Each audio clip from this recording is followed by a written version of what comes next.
नमस्कार, मैं हूं अभिजीत ऑफर न्यूज फॉर नेशन पर।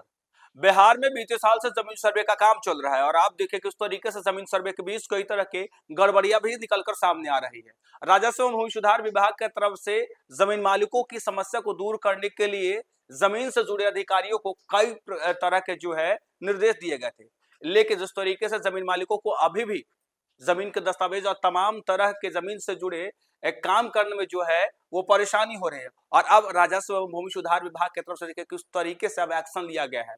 बिहार के 58 सीओ को देखिए किस तरीके से निलंबित कर दिया गया। आपको बता दें कि ये 58 ऐसे सीओ थे जो काम में लापरवाही बरत रहे थे। जब जमीन मालिक इनके पास अपनी समस्या लेकर जाते थे तब ये उस काम में लापरवाही बरत रहे थे। और ऐसे में एक बार फिर से देखें किस तरीके से राजस्व एवं भूमि सुधार विभाग ने इन 58 सीओ पर एक्शन लिया। आपको बता दें विजय सिन्हा बिहार के उप मुख्यमंत्री हैं, इसके साथ राजस्व एवं भूमि सुधार विभाग का जिम्मा इन्हीं के हाथ में है। और बीते कई दिनों से विजय सिन्हा एक्शन में नजर आ रहे हैं। लगातार विजय सिन्हा राजस्व एवं भूमि सुधार विभाग में तमाम तरह के जो गड़बड़ियां उसे ठीक करने की बात कह रहे हैं। और अब देखिए किस तरीके से बिहार के 58 सीओ पर विजय सिन्हा ने सीधे एक्शन लिया है और कहा यह जा रहा है कि जो 58 सीओ थे काम में लापरवाही बरत रहे थे। लगातार जमीन से जुड़े बिहार में विवाद बढ़ते जा रहे हैं और इसी को ठीक करने के लिए विजय सिन्हा लगातार एक्शन में है। एक तरफ जहां बिहार में जमीन सर्वे का काम चल रहा था और इसी बीच कई प्रकार के जो है परेशानी निकलकर सामने आ रही थी। जमीन मालिक लगातार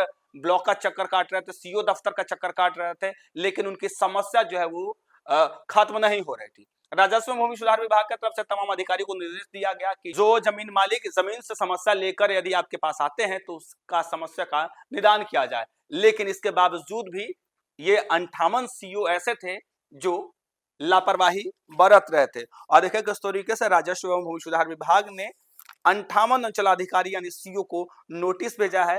आम लोगों का जमीन से जुड़े काम समय पर नहीं करने वाले ऐसे सीओ हैं, इनसे स्पष्टीकरण मांगा गया है।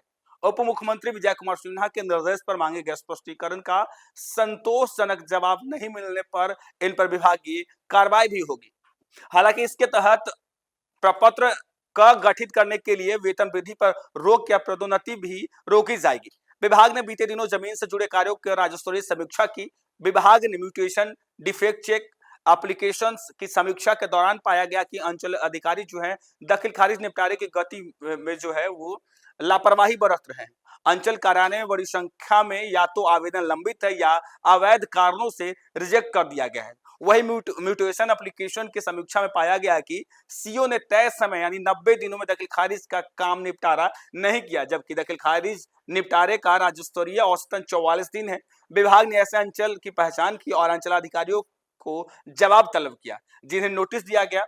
उनमें बारसोई, पूर्णिया ईस्ट, उदय किशनगंज, आरा, रानीगंज, शाहपुर, फारबिसगंज, कोरौल और दीदारगंज के अंचलाधिकारी शामिल हैं। और देखिए किस तरीके से लगातार राजस्व एवं भूमि सुधार विभाग की तरफ से जमीन से जुड़े विवाद खत्म करने को लेकर लगातार कई तरह के पहल किए जा रहे हैं। और अब देखिए किस तरीके से जब जमीन मालिक अंचलाधिकारी के पास जाते थे अपनी जमीन की समस्या को लेकर, दखल खारिज को लेकर, म्यूटेशन को लेकर, तब कहा यह जा रहा था कि जो अंचलाधिकारी थे वो जमीन मालिकों को परेशान कर रहे थे, उनके काम में जो है देरी कर रहे थे। और ऐसे में कहा यह जा रहा है कि राजस्व भूमि सुधार विभाग की तरफ से कि दखल खारिज का डेडलाइन 90 दिनों का है, लेकिन इसके बावजूद भी सीओ यानी अंचलाधिकारी दखल खारिज के काम में लापरवाही बरत रहे थे। ऐसे में उनसे जवाब मांगा गया। विजय सिन्हा खुद इन दिनों एक्शन में है, लगातार बिहार में घूम घूम कर जमीन मालिकों से बातचीत कर रहे हैं, जमीन से जुड़े समस्या को सुन रहे हैं और लगातार अपने अधिकारियों को दिशा निर्देश भी दे रहे हैं।